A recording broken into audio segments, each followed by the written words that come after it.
नमस्कार, आप सभी का मेरे इस चैनल में बहुत स्वागत है। अगर आप पहली बार मेरे चैनल पर वीडियो को देख रहे हैं तो वीडियो को लाइक शेयर जरूर करें और साथ ही साथ मेरे इस चैनल को भी सब्सक्राइब जरूर करें, जिससे इस चैनल के हर वीडियो की जानकारी सबसे पहले आपको मिल सके और आप उस वीडियो को देखकर लाभ उठा सकें। चलिए शुरू करते हैं। सदाशिवराव भाऊ की पहचान इतिहास में एक ऐसे शख्स के तौर पर है जिन्होंने आधुनिक युद्ध की शुरुआत की। उन्होंने राष्ट्रवाद की भावना को आगे बढ़ाया और अपनी मातृभूमि से कई किलोमीटर दूर पानीपत में जाकर युद्ध लड़ा, जिसमें उन्होंने असीम पराक्रम का प्रदर्शन किया। पानीपत के तीसरे युद्ध में अफगान सम्राट अहमद शाह अब्दाली ने मराठा फौज को हराया था। उस युद्ध में कई मराठा सैनिकों को अपनी जान गंवानी पड़ी थी। इस हार ने मराठा साम्राज्य के तेजी से बढ़ते वर्चस्व को भी चुनौती दी थी। चिमाजी अपा के बेटे सदाशिवराव बमुश्किल 30 साल की जिंदगी जी सके। उनका यह छोटा सा जीवन पेशवा शासनकाल के लिए बहुत महत्वपूर्ण रहा। सदाशिवराव के नेतृत्व में भले ही मराठा फौज को हार का सामना करना पड़ा, लेकिन उनकी बहादुरी की गाथा आज भी हर कोई सुनाता है। सदाशिवराव का बचपन।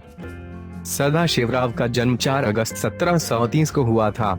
जब वो कुछ ही महीनों के थे तो उनकी मां का निधन का हो गया था और फिर 10 साल की उम्र में उनके सिर से पिता का साया भी उठ गया। सदाशिवराव का पालन उनकी दादी राधाबाई ने किया। रामचंद्र बाबा उनके गुरुवार थे। उमाबाई सदाशिवराव की पहली पत्नी थी। 2 बच्चों के जन्म के बाद उनकी मृत्यु भी जल्दी ही गई थी। इसके बाद सदाशिवराव ने पार्वतीबाई से शादी की, जिससे उन्हें कोई संतान नहीं हुई। सदाशिवराव ने प्रशासन और राजनीति की बुनियादी शिक्षा सतारा में छत्रपति साहू की देखरेख में प्राप्त की। साल 1746 में उन्होंने कर्नाटक के तुंगभद्र दोआब की तरफ जाने वाली महदजी पंथ की सेना में उनका साथ दिया। सदाशिवराव ने अपना पहला युद्ध हजरा में जीता और वहां उन्होंने बहादुर किले पर फतह हासिल की। वो तुंगभद्र की तरफ भी गए। उन्होंने अपने पराक्रम से सवनूर के नवाब ईसाई को चकित कर दिया। इस अभियान के तहत सदाशिवराव ने 35 विभागों पर कब्जा किया, जिसमें किटूर, मूकक, परसगढ़ और यडवाड़ शामिल हैं। साल 1750 में सदाशिव को छत्रपति राजाराम का कमांडर नियुक्त किया गया। उसी साल कोल्हापुर के छत्रपति ने उन्हें पेशवा और जागीरदारी का कार्यभार भी सौंप दिया। साल 1759 में उन्होंने उदगिर के निजाम के खिलाफ सफलतापूर्वक जंग लड़ी।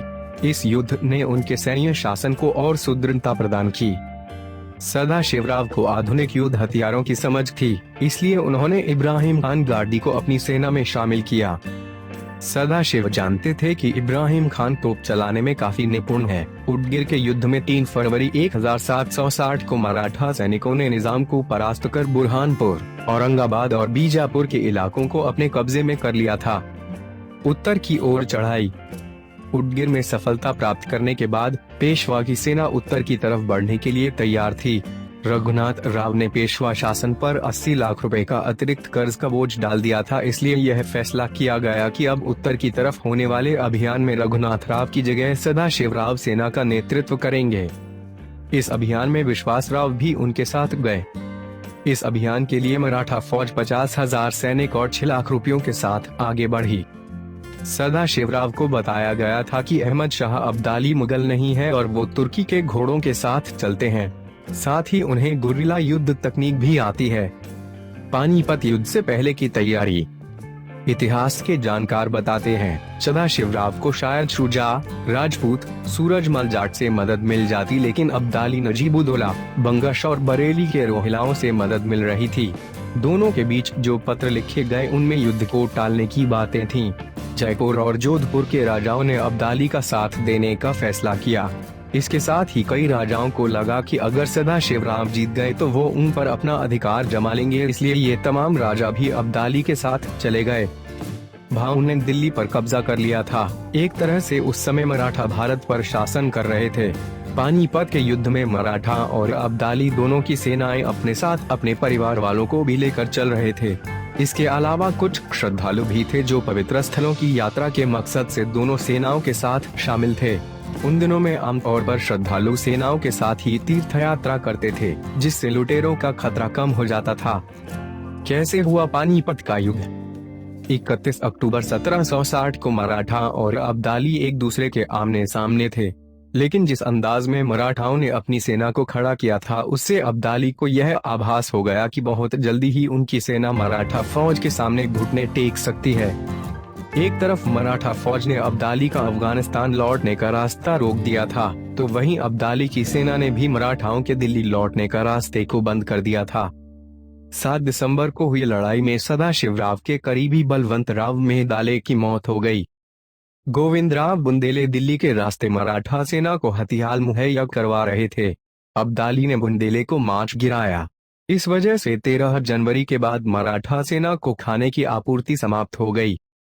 अब्दाली दोबारा अफगानिस्तान लौटना चाहते थे, लेकिन मराठाओं ने अपनी सेना को चतुर्भुज प्रारूप में मैदान पर तैनात किया। बाईं तरफ और मध्य में मौजूद सैनिकों ने अब्दाली को रोके रखा। दोपहर तक मराठा सैनिक दुश्मन फौज को पीछे धकेलने में कामयाब रहे, लेकिन 4 घंटे बाद अब्दाली दोगुनी ताकत से मराठाओं पर टूट पड़े और उन्होंने मराठा फौज पर आक्रमण कर दिया। थके हुए मराठा सैनिक इस हमले के लिए तैयार नहीं थे। जिस युद्ध को मराठा जीतने की कगार पर थे, उसे वो हार गए। करीब 50,000 मराठा फौजियों की इस युद्ध में मौत हुई, लेकिन असैन्य लोगों को मिला लें तो मरने वालों की संख्या 1 लाख तक पहुंच जाती है। सदाशिवराव ने सोच समझकर ही पानीपत का युद्ध लड़ा था।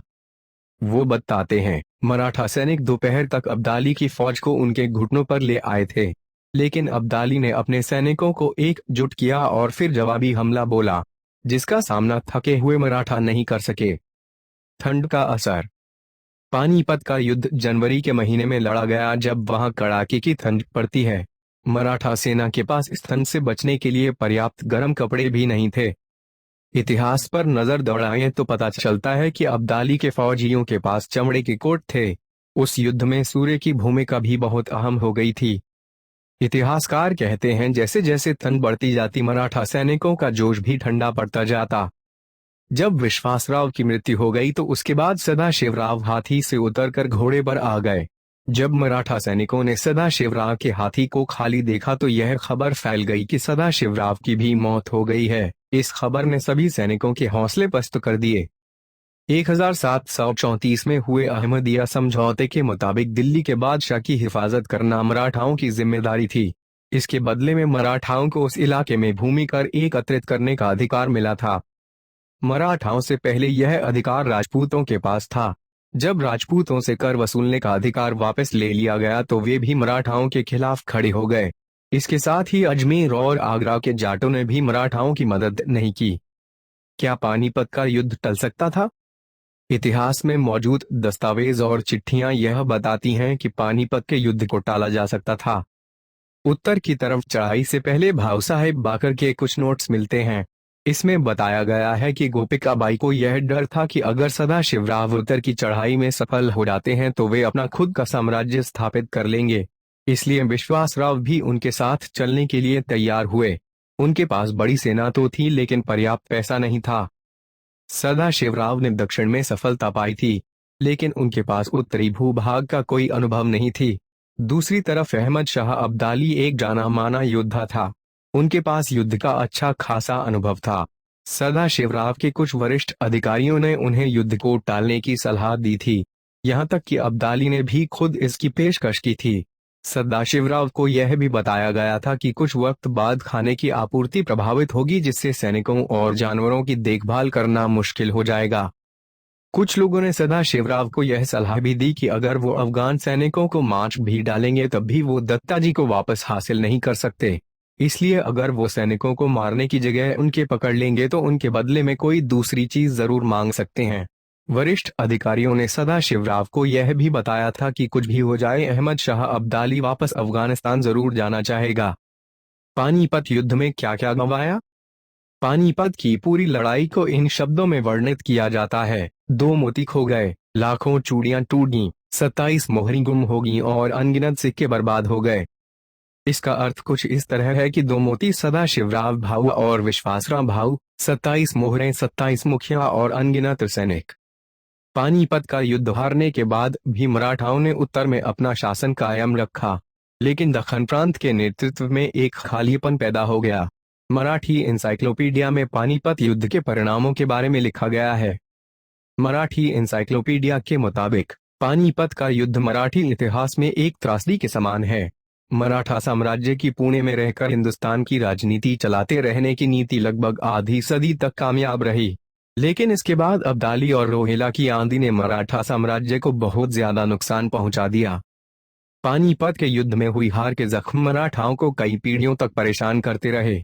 मराठाओं का भगवा ध्वज सुदूर पूर्व में खूब लहरा रहा था, लेकिन इस युद्ध ने उन्हें चंबल नदी के तट पर रोक दिया। इसके बाद दक्षिण में भी निजाम और हैदर ने मराठाओं के खिलाफ मोर्चा खोलना शुरू कर दिया। उत्तर में राजस्थान, बुंदेलखंड और मालवा के छोटे बड़े राजा मराठाओं के खिलाफ विद्रोह करने लगे। मराठाओं का खौफ धीरे धीरे खत्म होने लगा था। पानीपत युद्ध के लगभग 56 साल बाद तक मराठाओं का शासन रहा, लेकिन उनकी नीति पहले जैसी आक्रामक नहीं रह गई थी। अहमद शाह अब्दाली ने एक पत्र में मराठा सेना की प्रशंसा की थी। अब्दाली ने यह पत्र युद्ध के बाद अपने कुछ साथियों को लिखा था, जिसमें उन्होंने लिखा था, वो कोई सामान्य लोग सिपाही नहीं थे। मराठा फौजियों ने जबरदस्त पराक्रम दिखाया। किसी दूसरी नस्ल के फौजी ऐसी हिम्मत नहीं दिखा सकते। दोनों ही तरफ से बेहद हिम्मती सैनिक लड़े। उन्होंने अपनी जिंदगी की आखिरी सांस तक लड़ाई लड़ी। वो अपनी मातृभूमि से दूर थे, उनके पास खाने की कमी थी, लेकिन फिर भी उनके शौर्य में किसी तरह की कमी नहीं आई। आप सभी स्वस्थ रहें और इस जानकारी को अपने सभी लोगों तक जरूर शेयर करें, जिससे कि उनको भी कुछ रोचक जानकारी मिल सके। धन्यवाद।